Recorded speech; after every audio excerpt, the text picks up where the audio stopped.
അങ്ങനെ ദേ വീട്ടിൽ നിന്ന് ഇറങ്ങിയിട്ടുണ്ട്. എങ്ങോട്ടാണ് എന്നുള്ളത് അവിടെ എത്തിയിട്ട് പറയാം. എന്താണ് മേടിക്കാൻ പോകുന്നതെന്നുള്ളത് കുറച്ച് നിമിഷം കൂടി വെയിറ്റ് ചെയ്താൽ മതി, നമുക്ക് പറയാം. അത് കൈ കിട്ടിയതിന് ശേഷം എന്തുകൊണ്ടാണ് ഞാൻ അതിങ്ങനെ വീണ്ടും വീണ്ടും മേടിക്കാനുള്ള കാരണവും കൂടി ഞാൻ പറഞ്ഞു തരുന്നുണ്ട്. അപ്പോൾ ഏതായാലും വീട്ടിൽ നിന്ന് 1 hour ആ ഷോപ്പിലേക്ക്, എൻ്റെ കസിൻ്റെ ഷോപ്പാണ്. അപ്പോൾ എൻ്റെ കസിൻ എന്ന് വെച്ചാൽ എൻ്റെ ബ്രദർ, സ്വന്തം ബ്രദർ എന്ന് തന്നെ പറയാം. ഏട്ടാനുജന്മാരുടെ മക്കൾ കേട്ടോ, അല്ല ഏട്ടാനുജന്മാരുടെ മക്കൾ എന്നല്ല, എൻ്റെ വാപ്പയുടെ അമ്മൻ്റെ ആങ്ങളൻ്റെ കുട്ടികളാണ്. അങ്ങനെ ആങ്ങളെയും പെങ്ങളെയും മക്കളാണ് ഞങ്ങൾ രണ്ടുപേരും.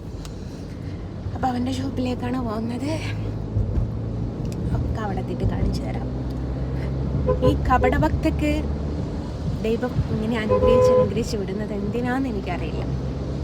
കപടഭക്തർക്ക് മുന്നോട്ടൊരു നീക്കുണ്ടാവില്ല എന്നാണ് ഞാൻ കേട്ടത്. ഏതായാലും എനിക്ക് വീടായി.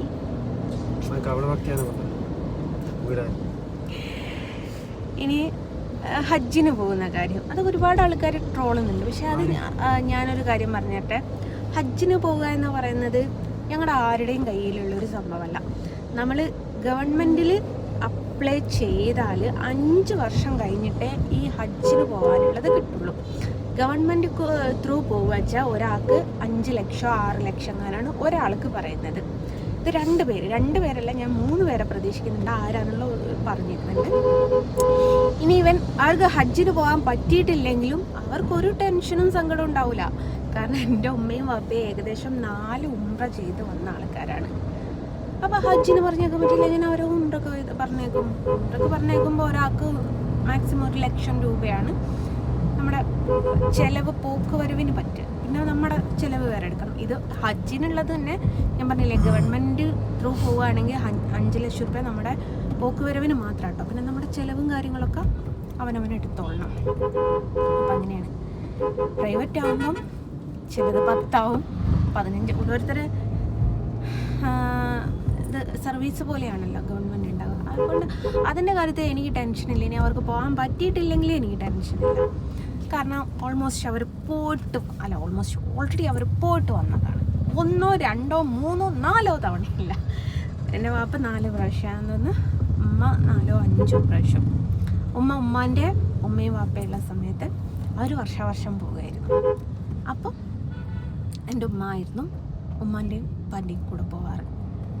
അതുകൊണ്ട് എനിക്കത് ഒരു വിഷയമുള്ള കാര്യമേ അല്ല.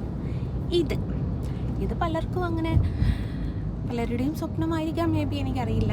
പക്ഷെ എൻ്റെ ഭയങ്കര സ്വപ്നമാണെന്നൊന്നും പറയാനില്ല. കാരണം സ്വപ്നം കയ്യിൽ തന്നെ ഉണ്ട്. പിന്നെ ആർത്തി എന്ന് പറയാം. ആർത്തി 2ാമത്തേതാണ് ഞാൻ എൻ്റെ അറിവിൽ. 2ാമത്തതല്ല, നിലവിൽ 1 2 ഉണ്ട്. 2 മാത്രമല്ല, എൻ്റെ മക്കളെ കയ്യിലും ഉണ്ട്. അപ്പം എന്തെത്താന്ന് അറിയാനൊരു ആകാംക്ഷ ഉണ്ടാവില്ല. Wait and see. ഓക്കെ, അവൻ്റെ കയ്യിൽ ഞാൻ പറഞ്ഞാൽ കുറച്ച് കൂടിപ്പോകും. അതുകൊണ്ട് ഞാൻ പറയാതിരിക്കുക. നേരെ പക്ഷേ എൻ്റെ ഹസ്ബൻഡിൻ്റെ കയ്യിലുണ്ട്. അവനൊക്കെ ലോക്കല്, മറ്റേ അവൻ്റെ കമ്പനിക്കാരെ തന്നെ എടുത്തു വെച്ചാൽ പറയാം ലോക്കൽസാണ്. പാലക്കൽ അമ്മായി, ഇച്ചി, അവരുടെയൊക്കെ നാട്ടിലല്ലേ അവൻ പോവുള്ളൂ. നമ്മളെ പോലെയൊന്നും ആവില്ലല്ലോ. അപ്പം എന്താന്ന് കുറച്ച് സമയം കൂടി